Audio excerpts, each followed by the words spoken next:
మీరు వాదించిపోయే హర్ష కేసులో కూడా స్టేట్మెంట్ రికార్డ్ చేసింది ఐఓ సమ్మరెడ్డి, మెయిల్ ఆఫీసర్. మరి అది టెక్నికల్గా పోయే అవకాశం ఉంది కదా.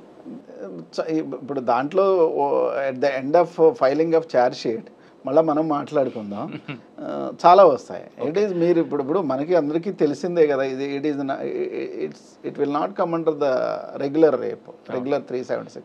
It's the technical rape. కొంతకాలం ఏదో హర్ష టాపిక్ వచ్చింది కాబట్టి చెప్పండి. ఆ కేసు మొత్తం చూశారు, ఎఫ్ఐఆర్ కాపీగా నేను చూశారు. హర్ష కూడా మీ క్లయింట్ మీతో మాట్లాడి ఉండొచ్చు. ఏం చెప్తాడండి ఫ్యాక్ట్స్ అంటే? హర్ష ఈ కేసు వరకు ఖచ్చితంగా ఆ offence related those offences, particularly 376 offence is purely innocent.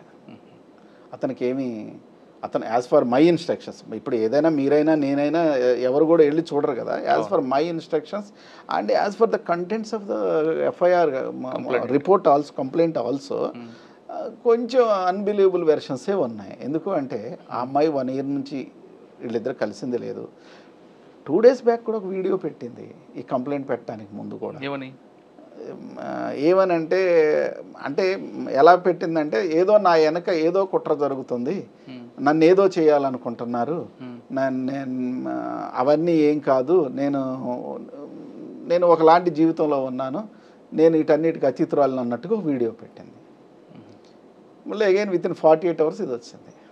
యాక్చువల్గా హర్ష మీద 4 నెలల నుంచి నడుస్తుందండి ఇదంతా. రకరకాల ప్రయత్నాలు చేశారు. నేను మీకు చెప్పినట్టు this is the last attempt, ఇది ఫైనల్ అటెంప్ట్.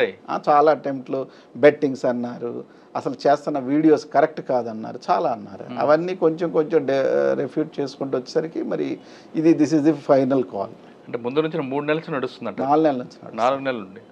అందుకని ఇవన్నీ హర్ష కేసు కూడా వేసాడు, డెఫమేషన్ కేసు ఫైల్ చేశాడు. And these people are avoiding. ఈ 4 నెలల నుంచి ఏమిటో బెదిరిస్తుందా, లేదంటే డబ్బులు డిమాండ్ చేస్తుందా, ఏం చేస్తుందండి ఆవిడ? Ultimately it is nothing but extracting money అండి. ఇది డబ్బుల కోసం జరుగుతున్నాయి. ఇప్పుడు చూడండి, కంప్లైంట్లో చూస్తున్నాము 50 లక్షలు అని ఉంది, మీడియాలో చూస్తున్నాము 2 crores అని ఉంది. అంటే మీడియాలో మాటలు పట్టించుకోదు, మీరే చెప్పారు. పట్టించుకోకూడదులేండి, చెప్తున్నాను మీకు, చెప్తున్నాను. కానీ 50 lakhs ఇచ్చానని చెప్తుంది, కానీ ఏ విధంగా ఇచ్చానది చెప్పట్లేకపోతుంది. చెప్పలేరు కదండి, ఇచ్చుంటే ఖచ్చితంగా చెప్పేవాళ్ళు.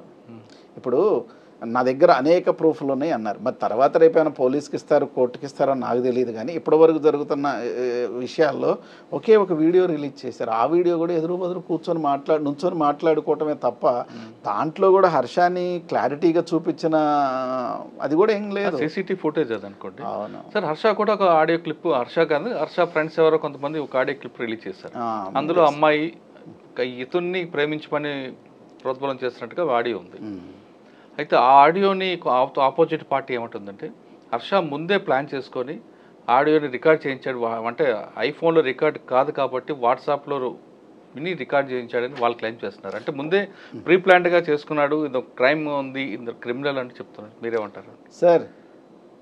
మీరు చెప్పిన దాంట్లోనే ఒక పాయింట్ ఉంది. హర్ష రికార్డు చేశాడు, రికార్డు చేయటం పోనీ మీరు అనుకున్న ప్రకారం నేరం అనుకుందాం, మరి మాట్లాడిన మాటలు ఏమవుతున్నట్టు? ఇప్పుడు నువ్వు మాట్లాడుతున్న మాటలకున్న శాంక్టిటీ ఏంటి? అంతే కదా. ఇప్పుడు నవ్వేడేస్ టెక్నాలజీ పెరిగిపోయింది సార్. ఇప్పుడు secrecy is a myth and అలాగనే అనుకోవచ్చు, లేదంటే ఈ అమ్మాయి గురించి ముందే తెలిసి ప్రతిదీ కూడా జాగ్రత్తగా రికార్డ్ చేశాడు అనుకోవచ్చా? ఇక సేఫ్టీ అని ఇప్పుడు అది ఆటోమేటిక్గా రికార్డ్ అయిన విషయాలు ఉంటాయి. పైగా Harsha is a public man అండి. ఇప్పుడు ఇంతమంది కోట్లాది మంది ఫ్యాన్ బేస్ ఉన్న అబ్బాయి, ఏదైనా అతను దాదాపుగా జాగ్రత్తగా ఉండే మనిషే. కొంచెం పైగా ఈ అమ్మాయి తత్వం తెలిసిన అబ్బాయి, కొంతకాలం సినిమా కోసం కలిసి పనిచేశారు కదా.